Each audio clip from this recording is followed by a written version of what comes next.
저녁은 하루 중 가장 좋은 때라고 합니다. 왜 그럴까요? 앞만 보고 달리던 열정적인 젊은 날을 지나 이제는 자신의 삶을 되돌아보고 다시 새롭게 시작할 수 있는 시간이기 때문 아닐까요? 내 기억의 촛대 위에 차례차례로 불을 켜고 간 사람들, 그들과 때늦은 재회의 저녁, 이제와 무엇을 숨기리오? 우리에게 남아있는 나날 어떻게 보내야 할까요? 오늘은 가주오 이식으로의 남아있는 나날입니다. 노벨상 수상작이었죠. 나직하고 담담한 목소리로 자신이 살아온 날들을 되돌아보는 달링턴가 집사 스티븐스. 6일간의 여행 이야기 시작해봅니다. 주인공 스티븐스는 집사입니다. 영국 달링턴 가문의 대저택을 35년간 관리해온 수석 집사인데요. 그러나 세월이 흐르는 동안 달링턴가는 높았던 명망을 다 잃게 됩니다. 그리고 그 저택은 패러데이라는 미국인에 팔리게 됩니다. 대저택의 새 주인인 패러데이는 어느 날 스티븐스를 불러 이야기합니다. 자신은 여름 휴가 때 미국으로 돌아갈 것이라고. 그리고 차를 빌려줄 테니 어디든 여행을 다녀오라고 권합니다. 스티븐스는 처음에 정중히 사양을 하지만 그 오래전에 사랑했던 연인 켄턴을 생각하게 됩니다. 7년 만에 온 편지를 기억하게 됐는데요. 그래서 마음을 바꿉니다. 그는 편지의 의미를 곱씹으며 어떤 기대를 가지고 그녀가 있는 서부지방으로 6일간 짧지만 긴 여행을 시작하게 됩니다. 품이 있는 위대한 집사가 되고 싶었던 스티븐스. 네, 그는 달링턴가에서요. 일을 정말 열심히 합니다. 맡은 일을 완벽하게 하느라 나이가 지긋해질 때까지 집에서 가까운 관광지 한번 둘러볼 시간이 없었습니다. 저택 안에서만 살았는데요. 그렇지만 스티븐스는 집사로서 주인의 활동을 뒷바라지하며 담장 안에서 영국의 가장 중요한 진면목을 보는 특권을 누렸다고 생각합니다. 자부심이 대단했는데요. 그는 주인을 위해서 자신의 모든 것을 쏟아붓는 것이 최고의 집사라고 생각합니다. 그래서 아버지가 뇌졸중으로 쓰러져서 의식을 잃었을 때에도 자신의 맡은 일을 하느라 아버지를 잘 돌보지 못합니다. 다행히 아버지가 이틀 후에 깨어나시죠. 하지만 마지막으로 아들에게 무언가 말하고 싶어 하는데 그때도 회의가 진행 중이었기 때문에 스티븐스는 굉장히 바빴습니다. 그리고 이렇게 말합니다. 좋아지신 걸 보니 기쁩니다. 하고 자기 일에 또 집중하게 됩니다. 그런데 이것이 아버지와 나눈 마지막 대화가 됩니다. 아버지의 임종을 지키지 못한 거죠. 그 시절 스티븐스 곁에는 총무 켄턴 양도 있었는데요. 서로 호감이 있었지만 스티븐스는 꽃을 가져다주는 켄턴 양의 마음을 받아주지 못합니다. 그리고 켄턴을 향한 자신의 마음도 모른 척 지나치게 됩니다. 왜냐하면 최고의 집사로 사는 것이 가장 먼저였기 때문입니다. 결국 그녀는 달링턴 저택을 떠나서 다른 사람과 결혼하게 됩니다. 어느 날 달링턴가의 주인이 열심히 일하던 두 하녀를 유대인이라는 이유로 해고하라고 지시하게 됩니다. 동료들은 해고가 부당하다고 집사인 스티븐스에게 항의합니다. 하지만 그는 듣지 않습니다. 주인의 말에만 복종합니다. 당시 스티븐스가 무조건 믿고 따랐던 달링턴 경은 사실은 나치 추종자가 되어 있었습니다. 그들에게 이용당하고 있었는데요. 사람들은 그 사실을 주인에게 알리기를 원했지만 스티븐스는 듣지 않습니다. 그리고 이렇게 말합니다. 죄송하지만 딱히 드릴 말씀이 없습니다. 이 말만 되풀이할 뿐 드리려 하지 않습니다. 스티븐스는 식탁을 말끔하게 치우고 유명인사들을 맞을 준비를 완벽하게 하는 것, 이를 빈틈없이 처리하는 것, 이것이 최고의 집사라고 생각하죠. 무조건 달링턴경을 섬기는 일이 인류의 평화와 발전을 위한 노력이라고 자부합니다. 그것이 위대한 집사의 임무라고 생각합니다. 처음으로 떠난 여행길에서 스티븐스는 자기 삶의 궤적을 되돌아보게 됩니다. 그리고 깊이 생각하게 됩니다. 다시 만난 켄턴 양에게서는 더 진솔한 이야기를 듣게 되죠. 피할 수 없는 진실이었는데요. 저는 지금의 남편을 사랑합니다. 라고 켄턴 양은 말합니다. 그리고 또 말하죠. 처음에 켄턴 양은 스티븐스를 약 올리기 위해서 하나의 책약줌으로 결혼을 했다고 합니다. 그래서 처음엔 지금의 남편을 사랑하지 않아서 괴로웠다고 합니다. 하지만 시간을 보내면서 그의 자상함, 성실함에 사랑을 느끼게 되었고 이제 곧 첫 손자를 보게 되었다고 이야기를 합니다.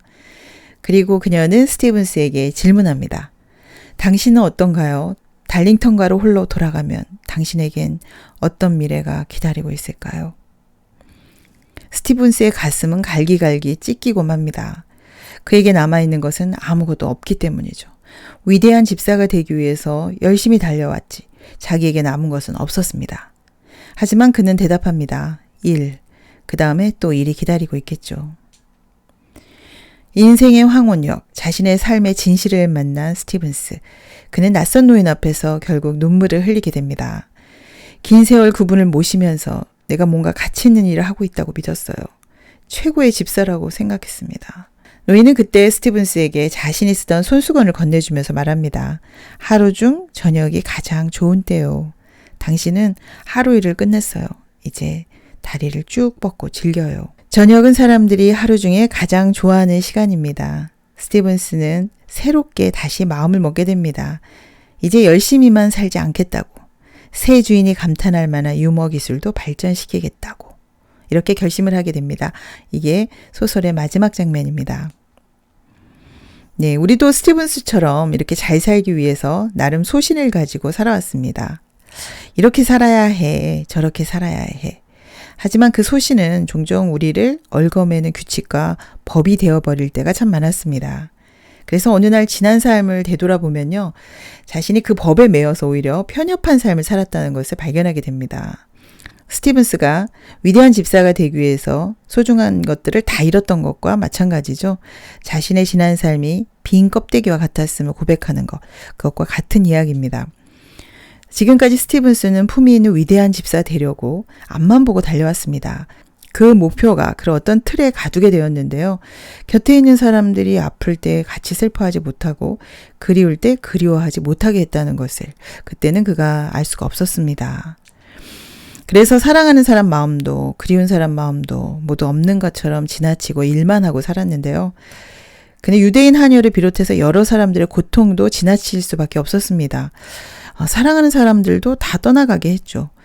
그가 마음을 다해 섬겼던 사실 달링턴 경도 잘못된 길을 가고 있는데도 그걸 몰랐습니다.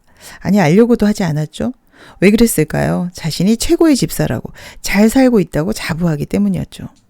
하지만 이제 스티븐스는 결심을 합니다. 다른 사람의 슬픔에 함께 슬퍼하고 실없는 농담에도 웃으며 살겠다고. 대단한 변화인데요. 이 스스로 자신을 가둬두었던 틀에서 나오겠다고 결심을 하게 된 겁니다. 물론 처음에는 쉽지 않겠죠. 하지만 시간이 지나면서 스티븐스는 주인과 꽤 자연스러운 농담을 주고받게 되지 않을까요? 네, 동료들의 어떤 즐거움과 아픔에도 같이 공감하면서 웃기도 하고 눈물도 흘리는 날이 곧 오지 않을까 이런 생각이 드는데요. 네, 이 책을 읽고 나니까 저도 이런 질문을 하게 됩니다. 나는 인생 제대로 살고 있는가? 네, 나 또한 잘해야 한다는 어떤 나름 규칙 때문에 소중한 것들을 지금 잃고 있는 건 아닌가? 외롭게 하는 건 아닐까? 또는 떠나게 하는 거 아닐까?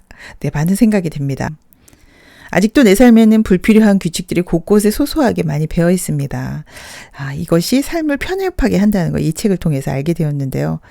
어떤 때는 잘하고 있다는 생각 때문에 이런 것들이 잘 느껴지지도 않을 때가 많았습니다. 스티븐스가 삶의 방식을 바꾸기 어렵듯 우리도 쉽지는 않을 것 같아요. 왜냐하면 습관이 되어 있기 때문에.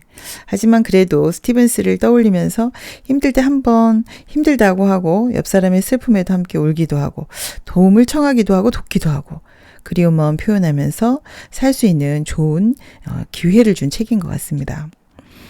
스티븐스처럼 소신을 가지고 열심히 살고 최선을 다하면 행복할 줄 알았습니다. 삶이 아름다울 줄 알았습니다. 하지만 마지막에 스티븐스가 이렇게 눈물을 흘리는 것을 보면서 다시 한번 생각하게 되네요. 이제 남아있는 나날 우린 어떻게 보내야 할까요? 네, 저녁은 하루 중 가장 좋은 때라는 이 말이 가장 마음에 남습니다. 왜 너무 뜨거운 정오를 지나서 인간 본연의 모습으로 돌아갈 수 있기 때문이라고 하는데요. 저는 이 구절을 읽으면서 이 소설이 왜 노벨상을 받았는지를 알게 됐습니다. 지금이 늦은 때가 아니구나. 하루 중 아주 가장 좋은 때구나. 이때 우린 새로운 시작을 또 할 수 있구나.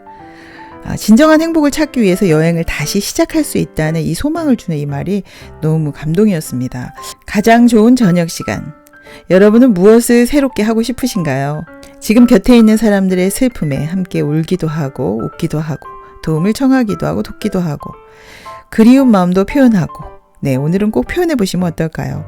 스티븐스처럼 너무 일만 하다가 소중한 것들을 다 놓치지 않기 바랍니다. 한 권의 책이 인생을 바꿉니다. 새로운 인생을 꿈꾸는 인생 책방. 네, 구독, 좋아요로 다음에 또 뵙겠습니다. 감사합니다.